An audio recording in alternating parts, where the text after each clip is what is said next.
मैंने टिक नहीं रहा ना आप वाला, जो टिक नहीं रहा उसी के साथ मेरा गड़बड़ा गया था ना। अब हम अपने स्थान पे ही वंदे मातरम के लिए खड़े होंगे।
मेरा आग्रह होगा अपने माननीय राष्ट्रीय प्रवक्ता प्रेम शुक्ला जी से कि आप माननीय राष्ट्रीय अध्यक्ष जी का अभिवादन करें।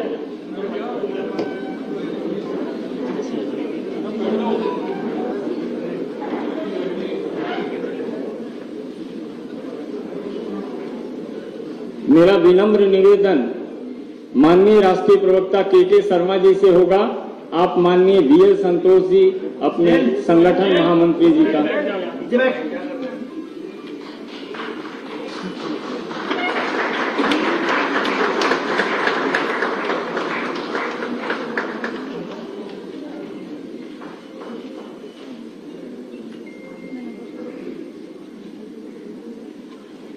माननीय जफर इस्लाम जी से आग्रह होगा माननीय शिव प्रकाश जी का अभिवादन करें।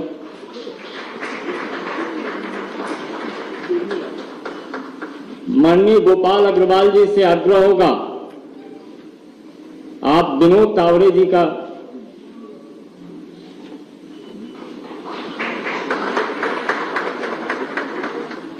शाहजाद पूनावाला जी से आग्रह होगा आप दुष्यंत गौतम जी का अभिवादन करें।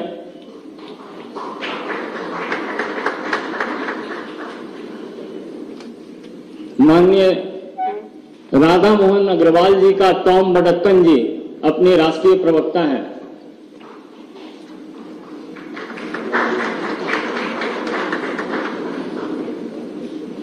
और देश भर में हो रहे भारतीय जनता पार्टी के तत्वाधान में इस कार्यक्रम के प्रभारी माननीय दुष्यंत गौतम जी से आग्रह होगा आप विषय प्रस्तावना रखें, तत्पश्चात माननीय अध्यक्ष जी को उद्बोधन के लिए आग्रह करें। माननीय दुष्यंत गौतम।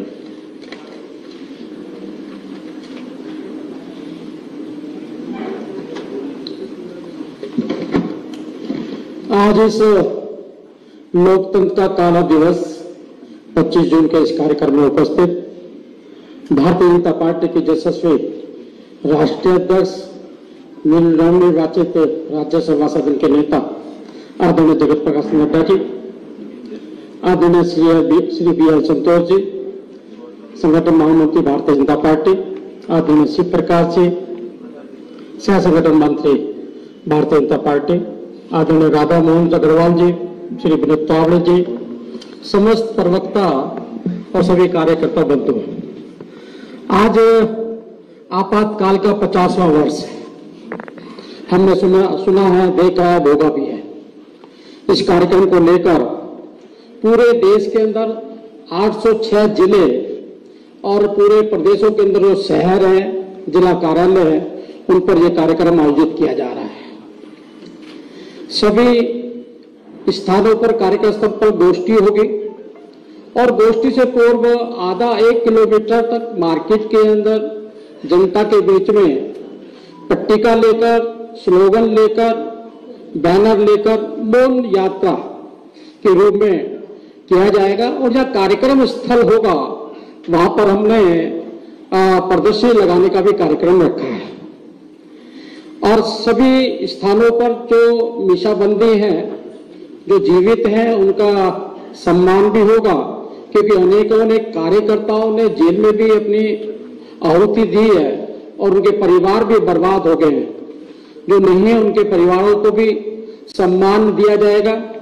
और पुनः किस प्रकार से लोकतंत्र की हत्या का एक घिनौना कांड उस काल में हुआ था, ये सब पूरे देश में चलेगा।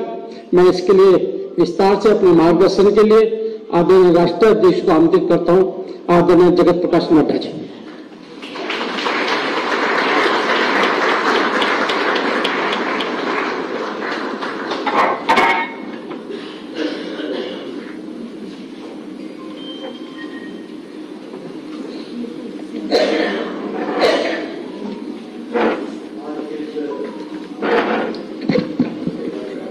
आज के इस कार्यक्रम में मंच पर उपस्थित हमारे राष्ट्रीय संगठन महामंत्री बीएल संतोष जी, हमारे राष्ट्रीय सह संगठन मंत्री आदरणीय शिव प्रकाश जी, राष्ट्रीय महामंत्री दुष्यंत गौतम जी, विनोद तावड़े जी, हमारे राधा मोहन दास अग्रवाल जी जो संसद में मेरे साथी भी हैं, और हमारे मीडिया सेल के को कन्वीनर और हमारे साथी एमएलसी संजय मयूर जी, और यहाँ दिल्ली के सभी क्षेत्रों से आए हुए हमारे सभी प्रबुद्ध नागरिक बंधु, हमारे विधायकगण, हमारे सांसदगण, हमारे पूर्व सांसदगण और हमारे वरिष्ठ सभी पदाधिकारी। हम सब जानते हैं कि 25 जून 1975 को हम यहाँ पर एक काला दिवस के रूप में मना रहे हैं, और हम इमरजेंसी को याद करने का और जो एक तरीके से प्रजातंत्र के गला को घोटने का जो कुत्सित प्रयास हुआ था वह जनता के सामने आए। इस प्रयास से भारतीय जनता पार्टी सारे देश में इस तरीके का कार्यक्रम कर रही है, और उस कार्यक्रम में आज यहाँ भी दिल्ली प्रदेश में भी और राष्ट्रीय कार्यालय में भी और बाकी सब स्थानों पर भी इस तरीके के कार्यक्रम हो रहे हैं, जहाँ हम इमरजेंसी को याद करते हैं और इमरजेंसी के दिनों को हम याद करके जो कुत्सित मानसिकता थी वह फिर से आगे कितनी बड़ी चैलेंज है उसको समझ करके याद रखना यह प्रजातंत्र के लिए, सजग प्रजातंत्र के लिए आवश्यक है। इस बात को ध्यान में रखते हुए आज हम सब लोग यहाँ पर एकत्र आए हैं। हम अभी 18वीं लोकसभा का गठन और देश का चुनाव का सबसे बड़ा पर्व हम मना करके आए हैं। सबसे पहले तो हमको ये समझना पड़ेगा कि हमारा देश, जिसे हम मदर ऑफ डेमोक्रेसी कहते हैं, और जो लगभग 1100 साल पहले का भी है, जो चित्र हम सबको देखने को मिलता है, जिसमें उत्तरा मेरू स्थान पर प्रजातंत्र की बुनियादी बातों का हमको जिक्र मिलता है।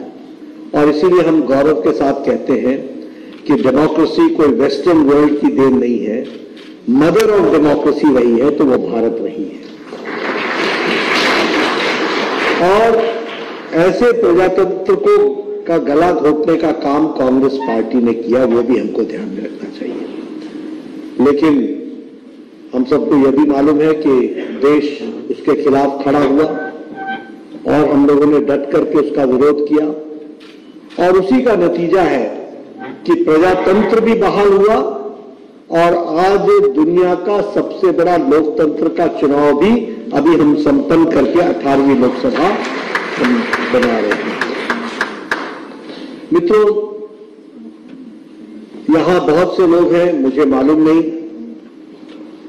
लेकिन मैं आप सबसे इतना जरूर चाहूंगा कि आप जिन लोगों ने इमरजेंसी देखी है उनसे आप इस सप्ताह में जरूर मिलिए और उनसे आप जरा जानने का प्रयास कीजिए कि किस तरीके को भारत को पहुंचा दिया गया, कैसी परिस्थिति ला करके खड़ी कर दी थी।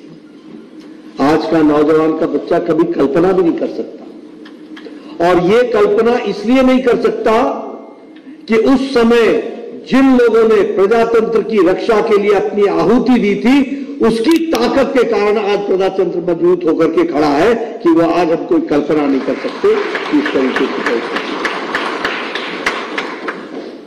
मैं जब इस बात को कहता हूं तो आपको इस बात को भी ध्यान में लाना चाहता हूं कि आज 50 साल हो गए हैं, 50 इयर्स, 50वां साल है जब हमने इमरजेंसी के दुर्दिन देखे थे। आप कल्पना नहीं कर सकते हैं, एक रात में 9,000 लोगों को उठा लिया गया, एक रात में। और किनको उठाया गया? कोई देश का नेता, प्रमुख नेता बचा नहीं। मोरारजी देसाई, मोहन धारिया, अटल बिहारी वाजपेयी, लाल कृष्ण आडवाणी, ऐसी लंबी श्रृंखला है जिनको उसी रात उठा लिया गया और उनको जेल में एक दिन नहीं, 2 दिन नहीं, 19 महीने से ज्यादा रहना पड़ा, 19 महीने से ज्यादा रहना पड़ा। यह परिस्थिति लाकर के खड़ी की। और क्या कसूर था? कसूर सिर्फ इतना था कि प्रजातंत्र की मजबूती के लिए और प्रजातंत्र की रक्षा के लिए उन्होंने आवाज उठाई थी। हम सबको मालूम है, मुझे जहां तक याद पड़ता है, शायद वो 12 जून की तारीख थी जब इलाहाबाद हाई कोर्ट का 1975 में 12 जून को इलाहाबाद हाई कोर्ट का फैसला आया था। और उस इलाहाबाद के हाई कोर्ट के फैसले के कारण प्रधानमंत्री उस समय इंदिरा गांधी जी थी, उनका चुनाव निरस्त हुआ था। वो अनफेयर मीन्स से चुनाव लड़ रही थी, ये इलाहाबाद हाई कोर्ट का जजमेंट था। आप सोच सकते हैं, आज हमारे नौजवान बच्चों को शायद पता नहीं होगा, हमारे नौजवानों को मालूम नहीं होगा कि प्रधानमंत्री अपने कुर्सी पर रहते हुए इंडिक्ट हुई थी इलाहाबाद हाई कोर्ट से, और इलाहाबाद हाई कोर्ट ने उनके चुनाव को निरस्त किया था। और यही नहीं, 6 साल तक इलेक्शन से डिबार भी किया था। यह स्थिति आकर के खड़ी हुई थी। इस तरीके से उस समय की स्थिति आई थी। और उसके बाद कानून को बदला गया। कानून को बदलने के बाद श्रीमती इंदिरा गांधी प्रधानमंत्री के रूप में मौजूद रही। और ये जो लड़ाई चल रही थी, वैसे तो लगभग 1974 से शुरू हो गई थी, जयप्रकाश नारायण जी के आंदोलन के माध्यम से, जो सारे देश में प्रजातंत्र को बचाने के लिए बेरोजगारी, भ्रष्टाचार, भाई भतीजावाद के खिलाफ जो आंदोलन चल रहा था, उस आंदोलन के माध्यम में ये जब श्रीमती इंदिरा गांधी का फैसला आया और जिस तरीके से उन्होंने संविधान को बदल करके अपनी कुर्सी की रक्षा करने का प्रयास किया, उस समय सारा देश आंदोलित हो गया, उद्वेलित हो गया। और उस उद्वेलना को रोकने के लिए 25 जून की रात को श्रीमती इंदिरा गांधी ने इमरजेंसी लगाई और हजारों लोगों को उसी रात को उनको अरेस्ट कर लिया गया, जिसमें मैंने नाम आपको बताया। देश का कोई प्रमुख नेता नहीं था जो बचा हो, कोई प्रमुख नेता नहीं था। यानी अगर आप 1977 के लोकसभा के प्रत्याशियों की सूची उठाएंगे तो उस सूची में जो भी एमपी बना वो कोई ऐसा मेंबर पार्लियामेंट नहीं था जिसने 18 महीने 19 महीने जेल में नहीं काटे हो। इस तरीके की परिस्थिति थी। और मैं एक बात और आपको बताना चाहूंगा, और इसीलिए हम कहते हैं कि जब रक्षा करने की बात की जाती है देश के, तो हमारे स्वयंसेवक, हमारे राष्ट्रीय स्वयंसेवक संघ के लोगों ने भी उस समय पूरा अपना योगदान किया।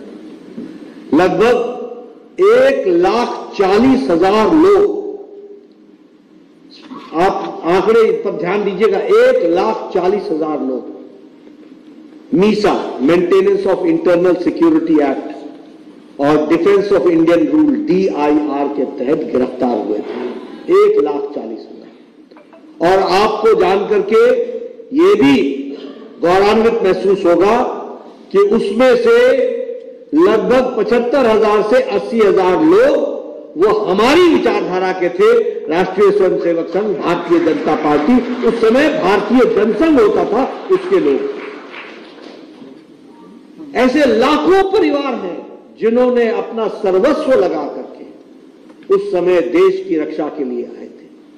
और मैं एक बात और बता दूं, क्योंकि उस समय मैं इंटरमीडिएट के फर्स्ट ईयर का विद्यार्थी था, मैट्रिकुलेशन पास करके हटा था 74-75 में, और मुझे कॉलेज में एडमिशन मिला था।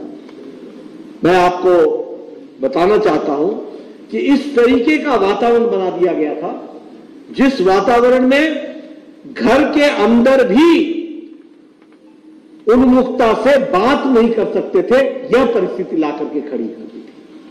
पता नहीं मेरा भाई ही मुखबिर हो सरकार का, पता नहीं कौन हमारे घर से ही हमारी सीआईडी करता हो, इस तरीके का एक प्रश्नवाचक चिन्ह आकर के खड़ा हो गया।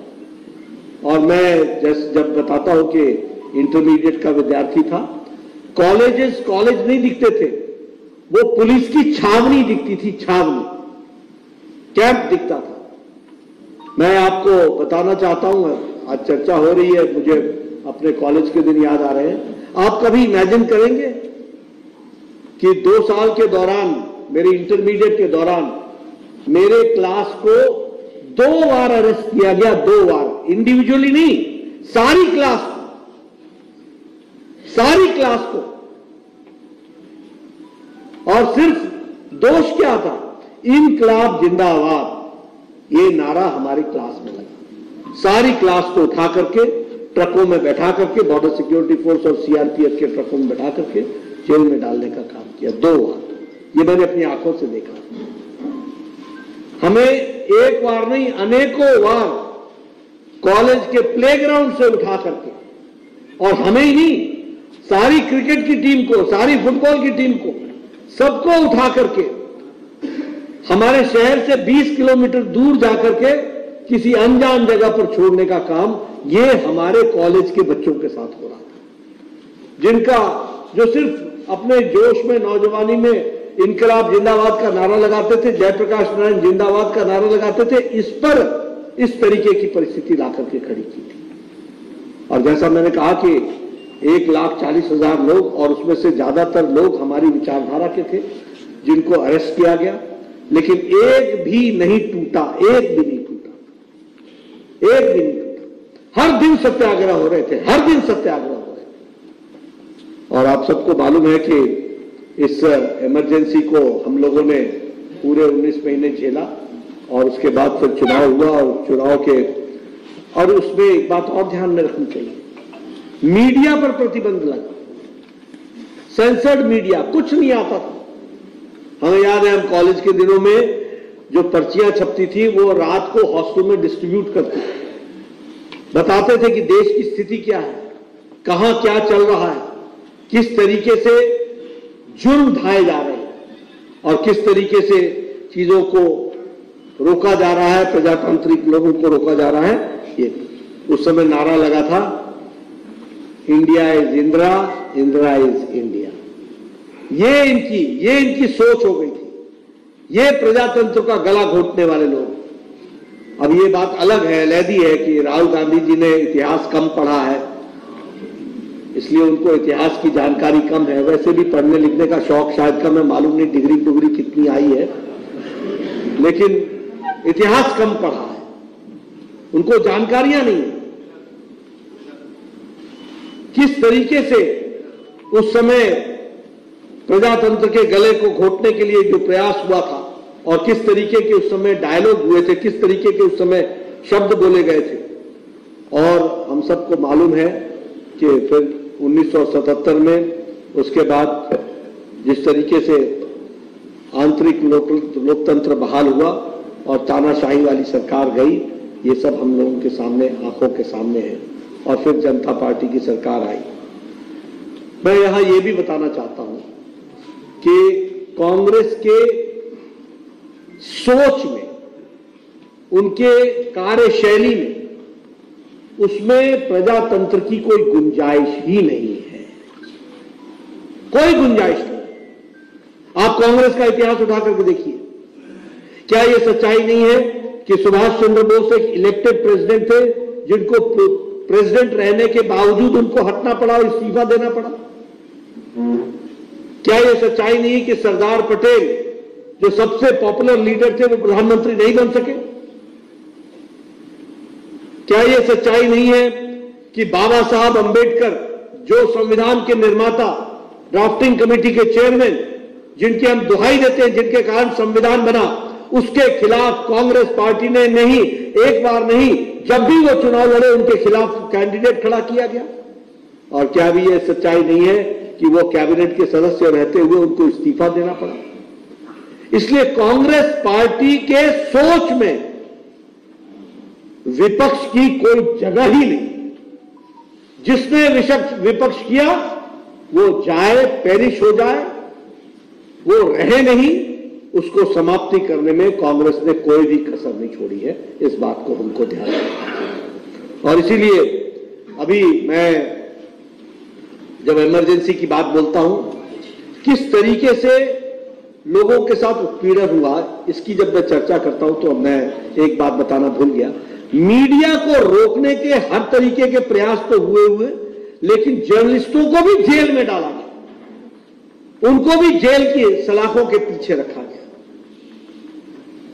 और मैं जानना चाहता हूं कांग्रेस पार्टी से, आजकल ये नेता बड़े संविधान की कॉपी लेकर के फिरते हैं, इनको इतिहास इन्होंने पढ़ा नहीं है। इनको चाहिए कि जाएं राजघाट पर और देश से जाकर के माफी मांगे महात्मा गांधी की समाधि पर, और देश से माफी मांगे जिन्होंने प्रजातंत्र का गला घोटा और देश को रोकने का प्रयास।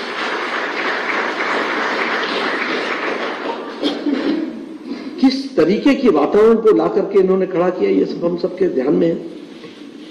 अब आप देखिए, आज ये बहुत बड़े प्रजातंत्र की दुहाई देने की बात करते हैं, संविधान की बात करते हैं, और संविधान की रक्षा के ये बड़े रक्षक हैं।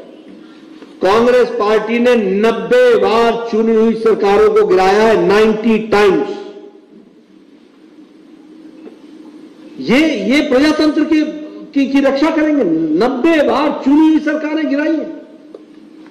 मैं यहां ये भी आपको बताना चाहता हूं, श्रीमती इंदिरा गांधी के खिलाफ 1973 में पहली बार श्रीमती इंदिरा गांधी ने चीफ जस्टिस को सुपरसीड करके, और वहां पर जस्टिस सेजल जो सीनियर मोस्ट जज थे उनको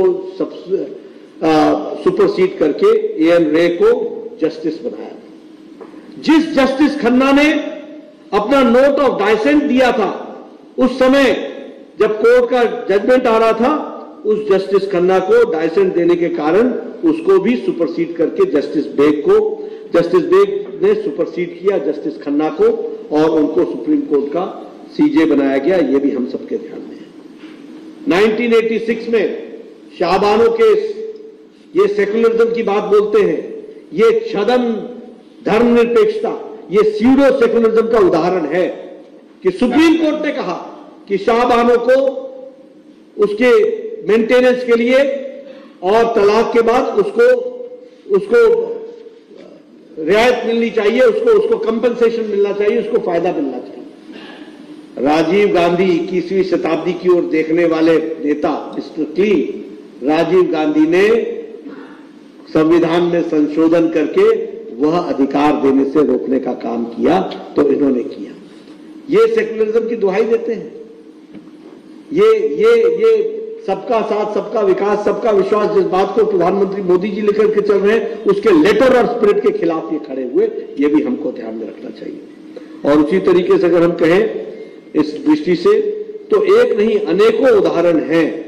अभी आप देखिए, ये जो हमारे रिलीजियस डिस्क्रिमिनेशन आरटीई का एक्ट जो लेकर के आए, जिस रिलीजियस डिस्क्रिमिनेशन के तहत माइनॉरिटी इंस्टीट्यूशंस को सब तरीके की सुविधाएं दी गई, और जो मेजॉरिटी इंस्टीट्यूशंस थे उनको, जो भी एडेड और अनएडेड स्कूल्स थे, उनके साथ दोहरा मापदंड करने का काम किया। ये हम सबके ध्यान में है। और उसी तरीके से अपनी ही सरकार का 2013 में चुनी हुई सरकार, कैबिनेट का ऑर्डिनेंस, उसको फाड़ने का काम किसी और ने नहीं किया, ये शहजादा राहुल गांधी ने किया। ये प्रजातंत्र की दुहाई देने वाले लोग हैं, अपनी चुनी हुई सरकार। इस तरीके की स्थितियां ला करके खड़ी की हैं। मैं यहां ये भी बताना चाहता हूं कि प्रजातंत्र मतलब मैं अगर आप कहिए तो मैं हमेशा एक बात कहूंगा, रस्सी जल गई है, बल नहीं है। जनता ने नीचे लगा दिया लेकिन अड़ नहीं गई। आप देखिए जिस तरीके की भाषा और जिस तरीके से ये चर्चाएं करते हैं वो भी हम सबके को ध्यान में है।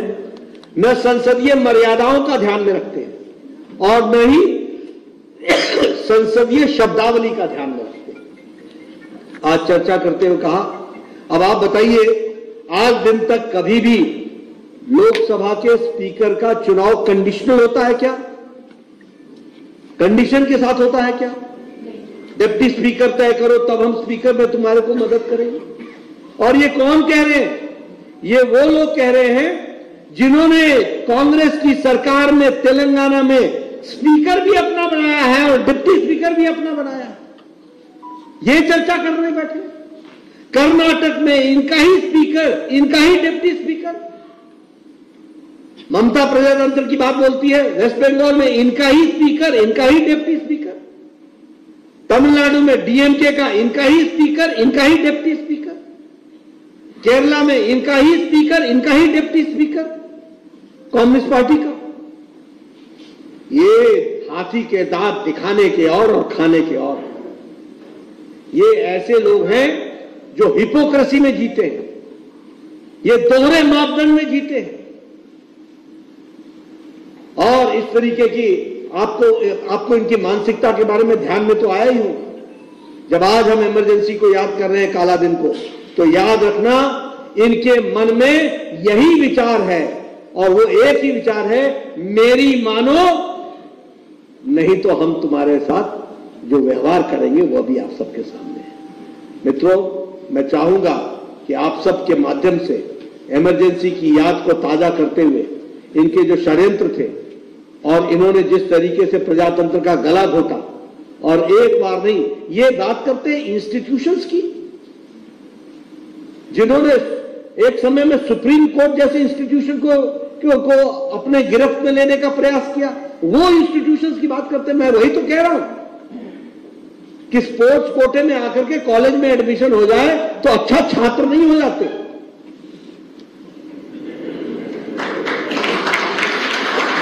छात्र होने के लिए पढ़ना पड़ता है और पढ़ने के लिए मेहनत करनी पड़ती है और इतिहास जानने के लिए तो बहुत कुछ जानना पड़ता है। ये सिल्वर स्पून से पैदा हुए लोग ये क्या जाने प्रजातंत्र की दुहाई देने वाले। इसलिए मित्रों, ये हमारी जिम्मेवारी है कि हम प्रजातंत्र की रक्षा करेंगे। आप बताइए, प्रधानमंत्री मोदी जी के नेतृत्व में 10 साल सरकार चली है, सिवाय जम्मू कश्मीर को, और उसमें भी प्रधानमंत्री मोदी जी ने पार्लियामेंट में कहा था, गृह मंत्री जी ने कहा था कि वहां पर फिर से रिस्टोर होगा और डेमोक्रेसी में वहां पर चुनाव होगा, और अभी भी श्रीनगर में बोल करके आए। कोई राष्ट्रपति शासन लगा है क्या? कहीं लगा है क्या? ये प्रजातंत्र के मूल्यों के लिए जीना पड़ता है। हमें मालूम है कि बिहार में लालू सरकार ने क्या क्या उपद्रव किए। हमें मालूम है कि वेस्ट बंगाल में आज किस तरीके से प्रजातंत्र का गला घोटा जा रहा है, किस तरीके से बांग्लादेशी घुसपैठियों को पनाह दी जा रही है। हमें मालूम है कि किस तरीके से वहां के प्रजातंत्र को हर तरीके से नुकसान पहुंचाने की कोशिश की जा रही है। लेकिन हम वो लोगों में से हैं जो प्रजातंत्र की लड़ाई प्रजातंत्र की ताकत से लड़ते हैं। इस बात को भी हमको ध्यान रखना है। लेकिन ये वो लोग हैं जो हर तरीके से षड्यंत्र करके प्रजातंत्र को कुत्सित करने का, गला घोटने का काम करते हैं। और इसीलिए हम ये चाहेंगे कि आप इन सारी बातों को जनता के बीच में ले जाएं। हमारे एक सप्ताह ये कार्यक्रम चलने वाला है जिसमें हम जन जन तक इनकी काली करतूतें, इनके गैर प्रजातांत्रिक मंसूबे, इनके गैर प्रजातांत्रिक तरीके से किए गए कार्यों को जनता के सामने रखेंगे और इनका जो असली चेहरा है उसको हम सामने उजागर करेंगे। और ये जो मुखौटा लेकर के घूम रहे हैं प्रजातंत्र का, और ये जो संविधान के रक्षक बनकर के घूम रहे हैं, जिन्होंने कि संविधान की एक बार नहीं अनेकों बार अनदेखी भी की है और निरादर भी किया है, इसको जनता के सामने ले जाएंगे, ये हम आपके सामने बताना चाहते हैं। आप सब लोगों ने मेरी बात को बहुत गौर से सुना है, इसके लिए आप सबका बहुत बहुत धन्यवाद। आगे ये कार्यक्रम चलेंगे, इन्हीं शब्दों के साथ धन्यवाद।